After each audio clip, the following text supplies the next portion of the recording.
আপনি কি জানেন ভারতের এমন কিছু জায়গা আছে যেগুলোর নাম সরকারি নথিতে নেই, কিন্তু লোকাল মানুষ জানে ওখানে যাওয়া যায় কিন্তু ফিরে আসা যায় না। আজকের গল্পটা এরকমই একটা গ্রামের। এই গল্প আমি বানাইনি, এই ঘটনা লিখিত আছে একটা পুরনো ডায়েরিতে, যেটা আজও পুলিশের প্রমাণ ঘরে রাখা। গল্পটা শুরু হয়েছিল 2013 সালের এক বর্ষার রাতে। 2013 সাল, পশ্চিমবঙ্গের জঙ্গলমহল এলাকা।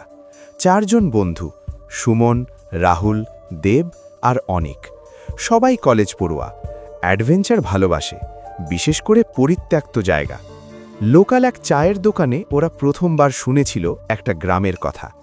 গ্রামের নাম বালিচাপড়া। দোকানদার বলেছিল, ওখানে কেউ থাকে না বাবু, কিন্তু রাত হলে ওখান থেকে আলো দেখা যায়। সুমন হেসে বলেছিল, ভূত নাকি? দোকানদার হাসেনি, শুধু বলেছিল, যা আছে মানুষ না। বর্ষার সন্ধ্যা, চারদিকে কুয়াশা, মোবাইল নেটওয়ার্ক নেই। জিপিএস অনুযায়ী গ্রামটা থাকার কথা ছিল আর মাত্র 2 কিলোমিটার, কিন্তু সমস্যা একটাই, রাস্তা হঠাৎ শেষ হয়ে যায়। সামনে শুধু জঙ্গল, ঘন, অদ্ভুত নীরব। হঠাৎ দেব বলে ওঠে, শুনছিস? সবাই থামে। দূরে কোথাও ঘণ্টার মতো শব্দ।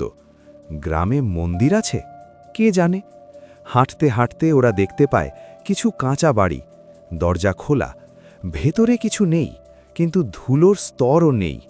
মানে অনেক দিন পরিত্যক্ত হলে ধুলো থাকার কথা, কিন্তু এখানে সবকিছু যেন এইমাত্র ছেড়ে গেছে কেউ। একটা বাড়ির দেওয়ালে কয়লা দিয়ে লেখা, রাত হলে আলো নিভিও না। রাত নামতে শুরু করে। হঠাৎ চারদিকে হালকা আলো জ্বলে ওঠে। বিদ্যুৎ নেই, তবুও আলো, লালচে রঙের, মোমবাতিও না। রাহুল ফিসফিস করে বলে, গ্রামটা ফাঁকা না। ঠিক তখনই কেউ হাঁটার শব্দ, কিন্তু কাউকে দেখা যায় না। অনেকেই প্রথম দেখে একটা মানুষের মতো অবয়ব, কিন্তু মুখ নেই, চোখ থাকার জায়গায় শুধু কালো ফাঁকা। সে কথা বলে না, শুধু তাকিয়ে থাকে। সুমন ছবি তুলতে গেলে ক্যামেরা হ্যাং। লোকটা ধীরে ধীরে বলে, তোমরা অতিথি না। একটা পুরনো স্কুল ঘরে ওরা খুঁজে পায় একজন মাস্টারের ডায়েরি। ডায়েরিতে লেখা, 1987 সালে এই গ্রামকে সরকার মানচিত্র থেকে মুছে দেয়, কারণ এখানে জন্ম নিচ্ছিল এমন কিছু শিশু যারা মানুষ ছিল না। আরও লেখা, রাতে আলো জ্বলে কারণ ওরা অন্ধকার পছন্দ করে না। হঠাৎ দেব নিখোঁজ। কোনো শব্দ না, কোনো চিৎকার না, শুধু তার জুতোটা পড়ে থাকে। জঙ্গলের দিক থেকে একসাথে অনেক গলা, এখন 3 জন। ওরা দৌড়ায়, কিন্তু রাস্তা বদলে গেছে, গ্রামটা একই জায়গায় ঘুরিয়ে আনছে। হঠাৎ সুমন বুঝতে পারে, আলো নিভে গেলে ওরা কাছে আসে, কিন্তু টর্চ নিভে যায়। একটা শিশুকে দেখা যায়, সে হাসছে। শিশুটা বলে, আমরা এখানেই থাকি, তোমরাও থাকবা। শিশুটার পা মাটিতে ছোঁয় না। রাহুলকে ধরে নেয় তারা। সে চিৎকার করে, ওরা আলো চায়, আমরা আলো। তারপর নীরবতা।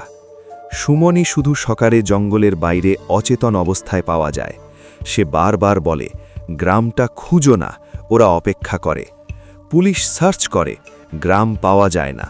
জিপিএস ফেল, কিন্তু সুমনের ফোনে একটা ভিডিও থাকে। ভিডিওর শেষে এক লাইন, এখন 4 জন। আজও বর্ষার রাতে ওই জঙ্গলের দিক থেকে আলো দেখা যায়। লোকালরা জানে ওটা গ্রাম না, ওটা ডাক। আর আপনি যদি কখনো এমন কোনো জায়গায় যান যেটা মানচিত্রে নেই, ফিরে তাকাবেন না। এই গল্পটা আপনাকে ভয় দেখানোর জন্য না, এই গল্পটা আপনাকে সাবধান করার জন্য, কারণ সব রাস্তা মানুষের জন্য না।